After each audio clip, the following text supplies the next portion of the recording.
একলা পেয়ে প্রতিবেশী গৃহবধূকে ধর্ষণের অভিযোগ উঠল তৃণমূলের পঞ্চায়েত সদস্যার ছেলের বিরুদ্ধে। কোচবিহার জেলার মেখলিগঞ্জ ব্লকের নিস্তরফ গ্রাম পঞ্চায়েত এলাকায় এ নিয়ে চাঞ্চল্য ছড়িয়ে পড়েছে। স্বামীর অনুপস্থিতিতে ওই গৃহবধূকে ধর্ষণের অভিযোগে রাব্বু মোহাম্মদ ওরফে ফাজিবুল মোহাম্মদকে পুলিশ ইতিমধ্যে গ্রেপ্তার করেছে। শনিবার তাকে মেখলিগঞ্জ মহকুমা আদালতে তোলা হলে বিচারক অভিযুক্তকে 14 দিনের জেল হেফাজতের নির্দেশ দিয়েছেন।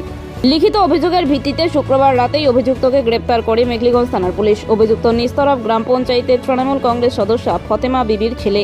এই ঘটনায় মেখলিগঞ্জের রাজনৈতিক মহলে শোরগোল পড়ে গিয়েছে। নির্যাতিতা বধূর স্বামী মুম্বাইয়ে রাজমিস্ত্রির কাজ করেন। বৃহস্পতিবার রাতে মেয়েকে নিয়ে বাড়িতে একলাই ছিলেন ওই গৃহবধূ। সেই সময় ঘরে ঢুকে রাব্বু মোহাম্মদ তাকে ধর্ষণ করে বলে অভিযোগ। অভিযুক্তের বাবা মোহাম্মদ দুলাল বলেন, রাজনৈতিক চক্রান্ত করে ছেলেকে ফাঁসানো হয়েছে। অভিযোগকারিণী মহিলা বলেন, অভিযুক্তের কঠোর শাস্তি চাইছি। বিজেপি নেতা দধিরাম রায় এদিন ঘটনাস্থলে যান। তিনি বলেন, নির্যাতিতা পরিবারের পাশে রয়েছি। এই ঘটনা প্রসঙ্গে নির্যাতিতা বধূ অভিযুক্তের বাবা বিজেপি নেতা দধিরাম রায় আরও কি জানিয়েছেন শুনে নিন বিস্তারিত। দধিবাবু, আজকে আপনারা এখানে আসছেন 25-25-তে, কি ব্যাপার, কি জন্য আছে, কি বলবেন আপনার আমাদেরকে? আজকে মেখলিগঞ্জ ব্লকের নিস্তরফ অঞ্চলের 25-25 এই গ্রামে গত পরশুদিন রাতে একটি পরিবারের গৃহবধূ স্বামী ভিন রাজ্যে কাজ করেন। সেই সুযোগে এই এলাকার পঞ্চায়েত সদস্য ছেলে রাত্রি 11টার সময় তার বাড়িতে জোর করে ঢুকে এবং ধর্ষণ করে।